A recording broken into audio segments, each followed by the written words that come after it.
Brian Lara ने एक shot खेला था और जॉन्टी रोड्स ने पॉइंट से डाइव करी थी और डाइव करते करते वो पिच तक आ गया था कैच, जो उसने कैच पकड़ी थी। ओके। आंसर मेरा आपको थोड़ा कॉन्ट्रडिक्टरी लगेगा, बट शुरू से मेरा ना कनेक्शन रहा है ऑस्ट्रेलियन टीम के साथ। बट इंडिविजुअल्स ने मुझे जो इंस्पायर किया है वो most of the non Australians ही रहे हैं, नो ओके। डाउट। हाँ, सही जगह तो अलग ही क्लास थी। और सिकलैन मुश्ताक बाद में आया, सिकलैन मुश्ताक का भी वो जादूगर ही थे। और हम्म। हाँ, बाकी मुझे स्पेशली क्योंकि बचपन में केबल नहीं था तो इंडिया के अगेंस्ट मैचेस होते थे, तो एजाज अहमद का भी खेल मुझे काफी थोड़ा अलग सा लगता था। उनका बैटिंग स्टांस हो या कुछ भी, और वो इंडिया के अगेंस्ट परफॉर्म भी काफी सही करते थे। अस्सलाम वालेकुम and welcome back to cricket conversations powered by Pak passion. आज हमारे गेस्ट थे अक्रॉस द बॉर्डर से आप सबके बहुत फेवरेट अभिषेक भाई, जिन्होंने हाल ही में अपने ट्विटर अकाउंट से काफ़ी ज़्यादा रीच हासिल की है just on the basis of his entertaining cricket stats, informative threads और जो वो चीज़ें बताते हैं अपने अकाउंट के ऊपर वो आप लोग बहुत पसंद करते हैं। उनका नॉलेज बहुत एक्सटेंसिव है। ऑस्ट्रेलियन क्रिकेट टीम को बहुत सपोर्ट करते हैं, इंडिया में रहते हैं, इंडियन हैं, बट उनका जो लव अफेयर है वो ऑस्ट्रेलियन क्रिकेट के साथ है। सो हमारी काफ़ी डिटेल डिस्कशन हुई अभिषेक भाई से, काफ़ी मज़ा आया, काफ़ी कैंडिड कन्वर्सेशन थी। आई होप आप लोग को देख के काफ़ी मज़ा आएगा और हमारे थ्रेड्स को फॉलो करना ना भूलें। वहाँ पे मुख्तलिफ़ किस्म के क्रिकेटिंग टॉपिक्स होते हैं, उनको ज्वाइन करें और अपने ख्यालात का इजहार करें। पाक पैशन को सब्सक्राइब करें। See you in the next one. Pakistan cricket at its best. 1 minute down, next minute up.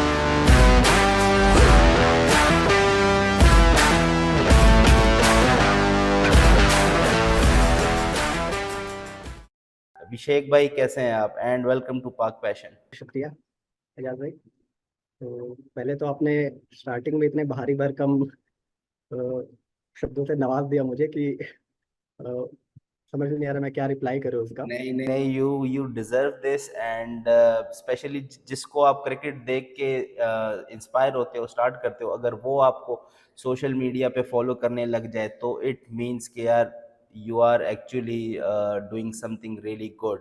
सो जिन लोगों को नहीं पता, अभिषेक भाई ने जॉन्टी रोड्स को देख के इंस्पायर हुए, फील्डिंग उनकी देख के, और वो वहाँ से इतना फैसिनेट हुए कि फिर उन्होंने जो है वो क्रिकेट को प्रॉपरली फॉलो करना शुरू किया। He lives in India, he is in Indian, but he is a die hard fan of Australia, और इसके बारे में भी बात करेंगे। बट सबसे पहले ए बी भाई ये बताएं कि क्रिकेट के साथ अर्लीस्ट क्रिकेटिंग मेमोरी के बारे में हम बात करेंगे। कैसे स्टार्ट हुआ, मतलब for the love of this game, ये आप कैसा रिश्ता कैसे बना इस गेम के साथ? ये मैंने एक्चुअली पहले भी कई दफ़ा इस पे मैं लिख भी चुका हूँ। और जो आपने बात करी जॉन्टी रोड्स की, तो मुझे याद है अच्छे से कि ये हीरो कप चल रहा था 1993 में, नवंबर में। मैं 2.5 साल का था उस टाइम। और ये साउथ अफ्रीका वेस्ट इंडीज़ का मैच हो रहा था। ये तो हालांकि अब मुझे पता है कि साउथ अफ्रीका वेस्ट इंडीज़ का मैच था। उस टाइम 2.5 साल की उम्र में बच्चे को इतना कुछ नहीं पता होता है। तो ब्लैक एंड वाइट टीवी हुआ करती थी और उसमें मैंने देखा कि ये कोई तो है बंदा जो, वो एक्चुअली ब्रायन लारा ने एक शॉट खेला था और जॉन्टी रोड्स ने पॉइंट से डाइव करी थी और डाइव करते करते वो पिच तक आ गया था कैच, जो उसने कैच पकड़ी थी। ओके। मेरा पहला इंट्रोडक्शन था इस गेम के साथ और वो स्टक हो गया मेरे माइंड में, यार ये क्या है। और इवेंचुअली जॉन्टी ने उस मैच में 5 कैच रोके थे, 5 कैच पकड़े थे और मैन ऑफ द मैच हुआ था बस ड्यू टू हिज फील्डिंग। तो ये सब तो खैर बहुत बाद में पता चला। बट उस चीज़ के बाद से अब 93 में केबल भी नहीं हुआ करता था। उस टाइम पे हमारे यहाँ बस एक ही चैनल हुआ करता था, दूरदर्शन। और जो क्रिकेट था वो 90s में अगर होता हो तो वो टेलीविजन में तो बूम हुआ था ओडीआई। ओडीआई हम्म। पीक पे था आपको, हर दूसरे दिन शारजाह, सिंगापुर, टोरंटो कहीं भी दौर। और मेरा भी जो ऑब्सेशन हुआ क्रिकेट से, एक ही साथ ये पकड़ा। और फिर I think with in 6 month और ईयर 94 तक से, 3 साल की उम्र से तो मुझे अच्छे से याद है तक कि जितने भी मैचेस हुए लास्ट 30 साल के, तो जो भी देखे हैं मैंने वो मैं कह सकता हूँ कि हाँ।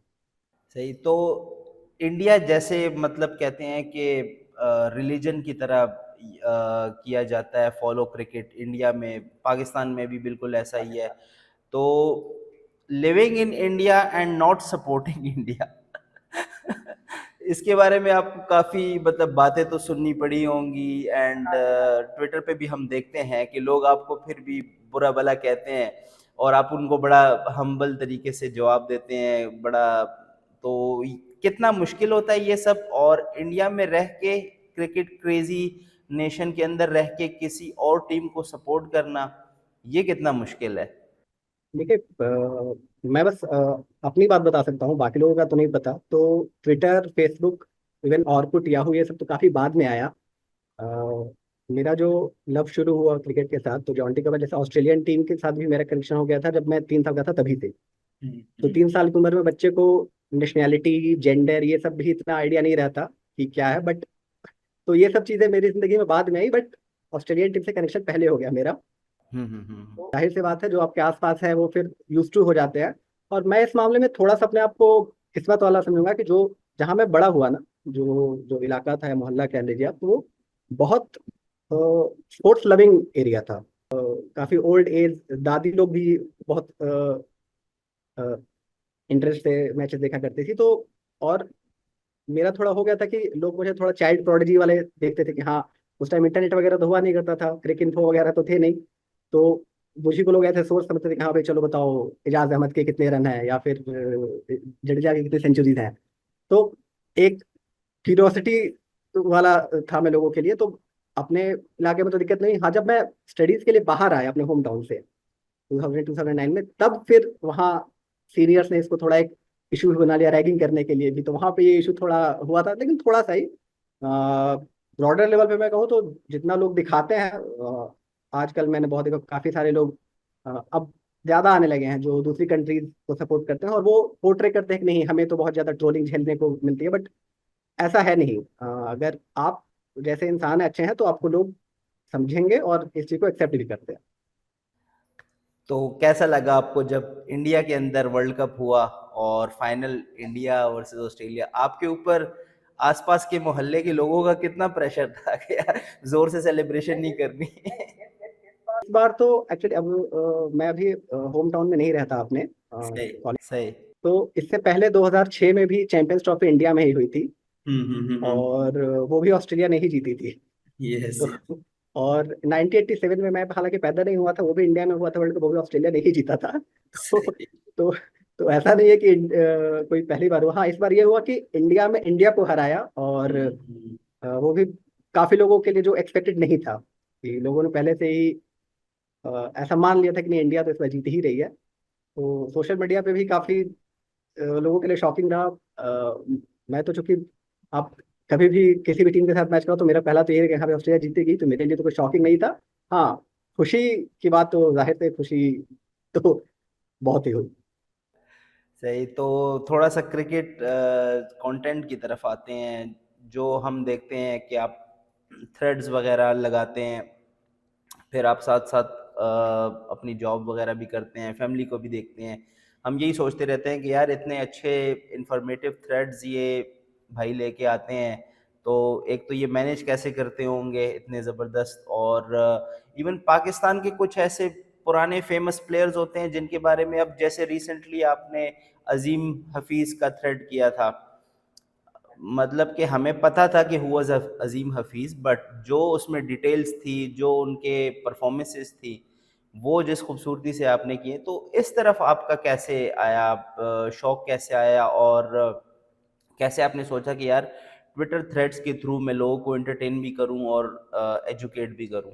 थ्रेड्स का एक्चुअली क्या है कि ट्विटर मैंने यूज करना लास्ट ईयर से ही शुरू किया था।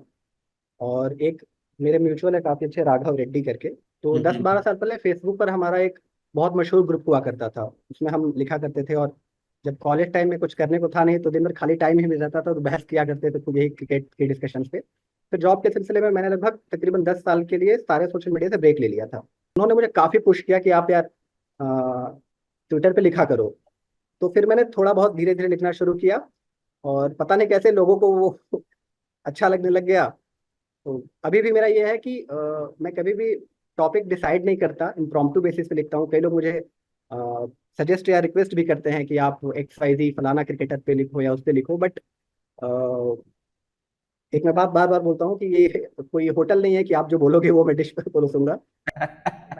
चाहे लोग पढ़े या ना पढ़े वो मैटर नहीं करता, एक बंदे को भी लगेगा सही। जैसे कल मैंने एक लिखा था कॉली स्मिथ और गैरी सोबर्स यस यस। के ऊपर पे। तो अभी उसका कोई कहीं से कोई लेना देना नहीं है, अभी मैंने लिख दिया क्योंकि अभी सब ओलंपिक कुमार में खोए हुए हैं या फिर ऑन गोइंग कोई सीरीज नहीं चल रही है। बट बस ऐसे ही जब आया दिमाग में तो मैंने लिख दिया, क्योंकि मुझे पता है अगर आप कंटेंट अच्छा रहेगा, इंफॉर्मेशन रहेगी, तो वो लोगों को पसंद आएगी ही आएगी। सही सही। तो आपने वैसे भी आज येलो पहना हुआ है, तो हम फिर दोबारा ऑस्ट्रेलिया की तरफ आते हैं थोड़ा सा। तो जैसे अब मैं अगर अपनी बात करूं तो when for the first time I saw M S Dhoni bat, जब मैंने एम एस धोनी को फर्स्ट टाइम बैटिंग करते हुए देखा अगेंस्ट पाकिस्तान, उन्होंने 148 किया था विशाखापट्टनम में। सो मुझे बहुत फैसिनेट किया उन्होंने, और मैं देख हैरान हो गया कि यार हमें तो ये बताया जाता था कि स्ट्रेट बैट रखना है, प्रॉपर ऑर्थोडॉक्स स्टांस रखना है और वी में खेलना है। ये बंदा तो अपने ही तरीके से खेल रहा है, ये बड़े बड़े बालों के साथ आ गया है। तो मुझे बहुत फैसिनेट किया, and since that day I have been crazily following M S Dhoni. उनका पूरा करियर, उनका पूरा जर्नी मैंने फॉलो किया। और इस तरह का जब कोई इंसिडेंट होता है तो फिर आप उस प्लेयर की कंट्री आपके दिमाग में रहती ही नहीं है, क्योंकि वो आपको इतना ज़्यादा फैसिनेट कर देता है कि आपको कंट्री मैटर ही नहीं करती। सो आपके साथ ऐसा फर्स्ट टाइम किसी ऑस्ट्रेलियन प्लेयर के लिए ऐसा कोई इंसिडेंट हुआ हो, या ऐसा कोई आप कह लें कि स्टार्टिंग पॉइंट हो जहाँ से आपने ऑस्ट्रेलियन क्रिकेट को प्रॉपरली फॉलो करना शुरू किया हो? ये बड़ा आंसर मेरा आपको थोड़ा कॉन्ट्रडिक्टरी लगेगा, बट शुरू से मेरा ना कनेक्शन रहा है ऑस्ट्रेलियन टीम के साथ। बट इंडिविजुअल्स ने मुझे जो इंस्पायर किया है वो most of the non Australians ही रहे हैं। Okay okay. और इंटरेस्टिंगली उनमें से भी मेजोरिटी साउथ अफ्रीकन रहे हैं। हम्म। तो जैसे पहला जॉन्टी रोड्स का तो मैंने बता ही दिया कि उनसे मेरी शुरुआत हुई थी। जॉन्टी रोड्स में जो दूसरे क्रिकेटर ने मुझे सबसे ज्यादा, मतलब अगर मैं कहूँ कि मेरी लाइफ चेंज कर दी, तो लांस क्लूजनर थे। ओ। हाँ। तो लांस क्लूजनर एक्चुअली लोग उनको रिलेट करते थे 99 वर्ल्ड कप से, बट उसके पहले और उसके बाद भी वो मतलब मेरी नज़रिए में तो वैसा प्लेयर नहीं देखा मैंने। तो मैं जैसे बाय जब बॉर्न हुआ था तो क्रिकेट खेलना शुरू किया मैंने, तो राइट हैंड डेड था, राइट हैंड बैटर और लेफ्ट हैंड बॉलर था। बट सिर्फ उनकी वजह से मैंने अपने आप को कम्प्लीटली चेंज किया और left hand batting right hand bowling करने शुरू करी। और मतलब अभी एमबी डेक्स्ट्रस हो चुका हूँ मैं। ओके तो ओके। हाँ, तो एक मैच हुआ था उनका, मुझे याद है उसमें उन्होंने अजहरुद्दीन को बोल्ड किया था, उसमें स्टंप तोड़ दिया था उन्होंने, यस यस। बोल्ड करके स्टंप तोड़ दिए थे ये। और उसके बाद फिर 8 विकेट लिए थे उन्होंने डेब्यू टेस्ट में कोलकाता में, अपने पहले टेस्ट में ही। तो वो उनका बॉलिंग एक्शन या फिर जो उनका बैटिंग स्टांस था, वो उस टाइम पे खासतौर से, और जो बाकी 90s में जैसे जैसा खेल होता था, तो वो लगा हाँ भाई ये कोई तो अलग ही ग्रह से आया है बंदा, अलग ही कोई है। तो लांस क्लूजनर, फिर बॉलिंग में मुझे एलन डोनाल्ड थे, यस। वो भी साउथ अफ्रीकन ही थे। इन्होंने काफी किया। अगर मैं जैसे लिस्ट बनाता हूँ अपने कि जिन 4-5 प्लेयर्स ने काफी इंस्पायर किया, तो जो एक ऑस्ट्रेलियन नेम उसमें आता है वो एडम गिलक्रिस्ट का आता है। कि एडम गिलक्रिस्ट भी एक तरीके से इनके ट्रेल ब्लेजर ही थे अपने डिपार्टमेंट में, हाँ और वो हाँ पायनियर ही थे कि क्रिकेट को ट्रांसफॉर्म कर दिया। बाकी जो ऑस्ट्रेलियन टीम से अभी भी अगर आप मुझसे पूछेंगे ना कि करंट ऑस्ट्रेलियन टीम में मेरा कौन फेवरेट है, तो मैं आपको एक आंसर नहीं दे पाऊंगा। मेरे लिए नाथन फॉरेस्ट की भी वैल्यू सेम है और शेन वॉर्न की भी वैल्यू सेम है। ओके। हाँ। तो सही। जैसे बोलते हैं ना कि पेरेंट्स के लिए उनके बच्चों में चुनना बड़ा मुश्किल होता है।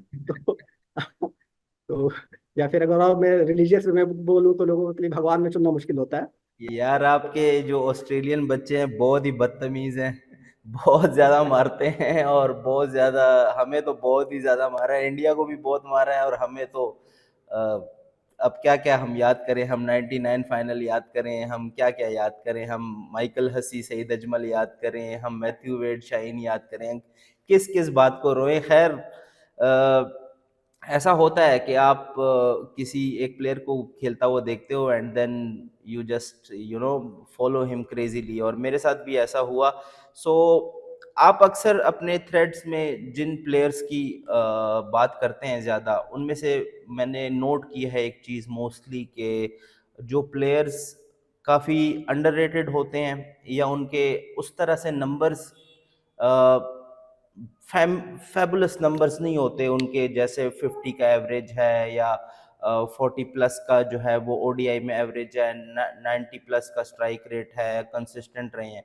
आप बात उन प्लेयर्स की करते हैं जिन्होंने बड़े मैचेस के अंदर बड़े रन्स किए होते हैं, इम्पैक्टफुल परफॉर्मेंसेस दी होती हैं, लेकिन उनके बारे में इतनी ज़्यादा कोई बात नहीं करता। सो अगर आपसे मैं पूछूं कि who would be your top 5 most underrated cricketers of all time, तो उसमें आप कौन से 5 प्लेयर्स को रखेंगे? अगर आप इसको सिर्फ इस नज़रिए से देखें कि इन प्लेयर्स ने परफॉर्मेंस बहुत बड़े लेवल की दी है बट रिकग्निशन उतनी नहीं मिली।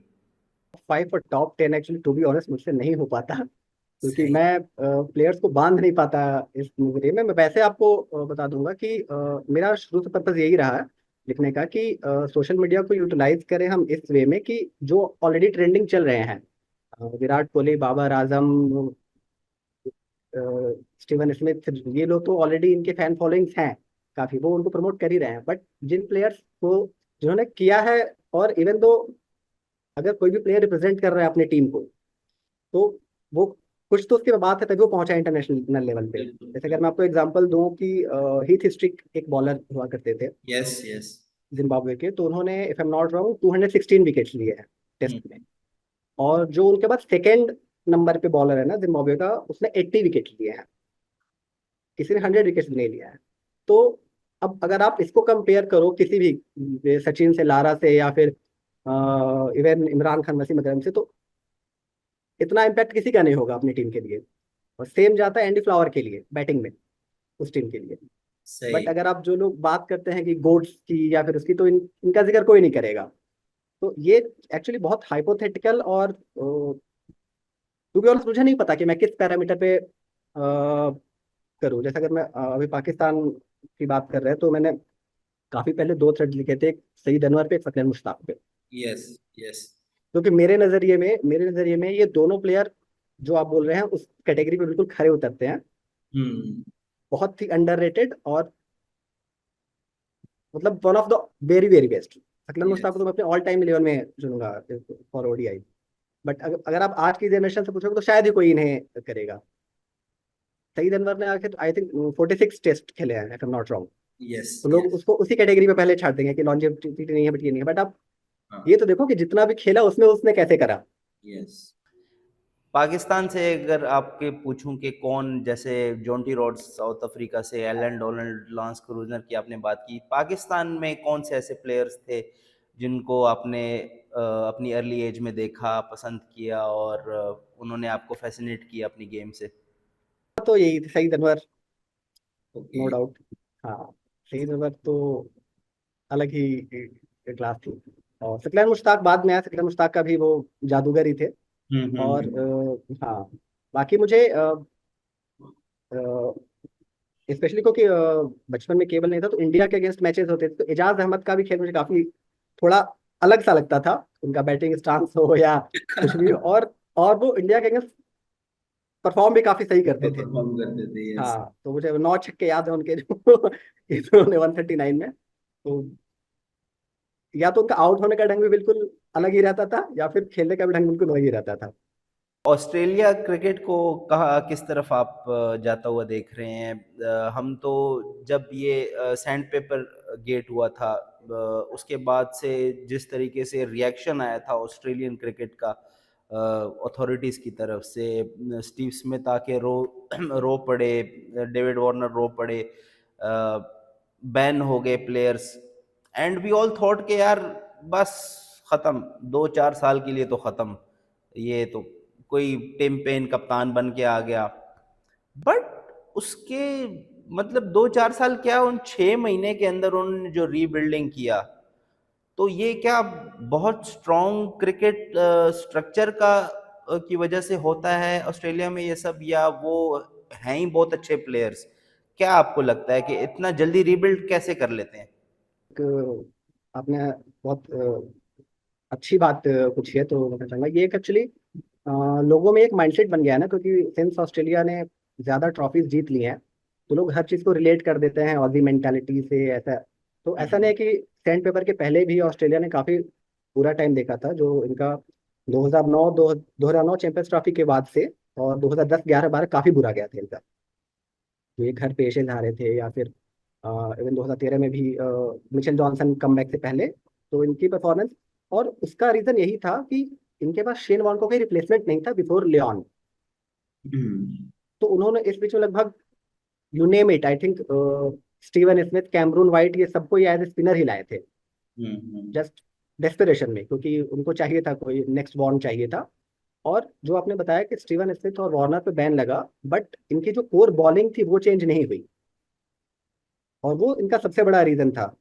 क्योंकि जो इन्होंने परफॉर्मेंस दी एशियंस ड्रॉ करी इन्होंने इंग्लैंड में, तो उसमें इनकी यही bowling, Cummins, Lyon, Hazlewood, Starc, यही कोर थी। अब जो आप पूछ रहे हैं कि आगे, तो आगे का मुझे भी, टू बी ऑनेस्ट, थोड़ी ट्रिकी सिचुएशन है, क्योंकि मुझे नहीं दिख रहा है कोई, क्योंकि ये चारों के ऑलमोस्ट एज ग्रुप भी साथ ही है। तो जैसे 84 में हुआ था कि लिली, मार्श और चैपल एक साथ गए थे, या फिर वॉर्न, मैग्रा, मार्टिन एक साथ गए थे। तो मुझे लग रहा है वैसा ही फिर ना हो जाए, कि यहाँ पर मैनेजमेंट को रोल थोड़ा प्ले करना पड़ेगा, कि रोके कि एक साथ एटलीस्ट ना इन्हें जाने दे टीम के से। बट नहीं दिख रहा है मुझे कोई, एटलीस्ट लियोन का आप कह सकते हो कि मर्फी ने थोड़ा बहुत ठीक किया इंडिया में, बट ज्यादा चांसेस अभी मिले नहीं है, और मैंने देखा भी नहीं है, वो बात नहीं नजर आती। पेस डिपार्टमेंट में मुझे नहीं लगता कि कोई कमेंस या हेजलवुड या स्टार्क का रिप्लेसमेंट है अभी। तो बॉलिंग किसी भी टीम की, आप इंडिया का देख लो, इंडिया की टीम में शुरू से आप देखोगे तो बैट्समैन हमेशा से रहे हैं इनके पास। ठीक है, 2000 में जैसे इनकी बैटिंग लाइनअप थी, वैसी शायद ही रही हो किसी की। बट जो टीम इनकी ट्रांसफॉर्म हुई अंडर विराट कोहली, तो वो क्योंकि बॉलर्स इनके पास डेवलप हो गए। जो स्पिनर्स थे ही, अश्विन, जडेजा, साथ में पेसर्स आ गए, तो ही इनकी तो टीम कोई भी आपकी अ, मजबूत होगी होम एंड अवे में, जब आपके पास बॉलिंग मजबूत रहेगी। रेड बॉल में आपको थोड़ा सा लग रहा है कि बैकअप कमजोर हो रहा है? पाकिस्तान को जो एक टाइम हम बोलते थे कि पेस बॉलिंग की फैक्ट्री हुआ करती थी, हम्म। इस पूरे मतलब 25 साल लगभग हो जाएंगे इस 21वीं सदी में ना, लगभग 2024 चल रहा है, और एक भी बॉलर ऐसा नहीं जिसने 200 विकेट लिए हो पाकिस्तान के लिए। Bowler Umar Gul, I think highest होगा वही 163। तो ये सोचिए कितनी बड़ी बात है कि, और दूसरे फॉर्मेट में आप देख लो, शाहीन के अलावा शायद ही किसी ने 100 विकेट लिए हो, वनडेज में भी या दूसरे फॉर्मेट में भी। तो रेड बॉल में किसी भी टीम में आप, इंग्लैंड इंग्लैंड का स्ट्रक्चर इतना बेहतरीन है, वो साल भर खेलते रहते हैं, बट उनके पास भी अभी ब्रॉडर एंडरसन के प्लेसमेंट नहीं है। अभी भी लोग 42 साल की उम्र में भी लोग कह रहे हैं कि नहीं, उसको और खिलाना चाहिए था एंडरसन को।